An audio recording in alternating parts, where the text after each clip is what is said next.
Depuis plusieurs mois, le Mali fait face à une crise énergétique sans précédent de son histoire.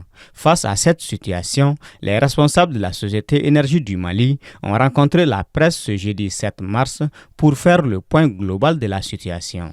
D'abord, comme état des lieux de cette crise, le directeur de la société évoque le manque d'investissement, l'augmentation du prix du carburant, le fort endettement de la société, la croissance de la part du thermique dans le mix énergétique, mais aussi et surtout l'augmentation de la demande. C'est une demande due à l'augmentation de l'urbanisation de notre pays, l'augmentation des besoins en électricité. Et je puis vous dire que depuis 2 décennies que je suis à EDM, nous connaissons une croissance constante de 10% par an. Cela signifie concrètement que tous les 7 ans, l'activité de EDM double. On double d'activité.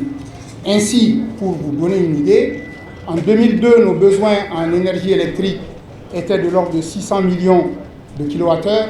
Aujourd'hui, nous parlons de 3 milliards 200 millions de kilowattheures. C'est vous dire qu'en 20 ans, on a été multiplié par 5.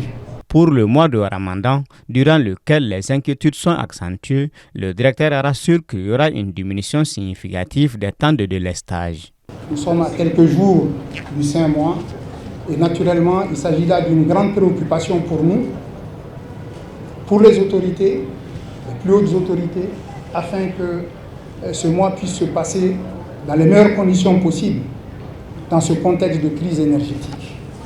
L'objectif sur cette période pour nous y sommes engagés, c'est de diminuer de manière significative les temps de délestage. Afin de permettre aux usagers de s'organiser, nous publierons régulièrement un plan de délestage. Quant à la gestion des hydrocarbures, il a souligné que la couverture optimale de la pointe 2024 dépendra essentiellement de l'approvisionnement du combustible. Il s'agit de mettre à la disposition des centrales thermiques 21 citernes de 45 000 litres en fioul et 18 citernes de 45 000 litres en gasoil par jour. Pour toute l'année 2024, en couvrant la demande à 100%, il nous faudrait pratiquement 500 millions de litres de combustible.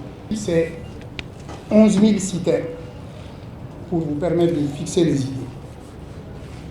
Citernes de 45 000 litres.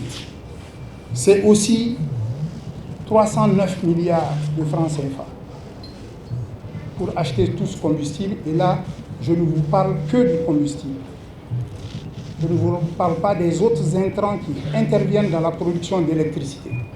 Comme perspective de la société à court, moyen et long terme, le patron de l'EDM a mis l'accent sur l'inversion de l'évolution du mix par la mobilisation des énergies renouvelables comme le solaire, l'hydroélectricité et l'éolienne.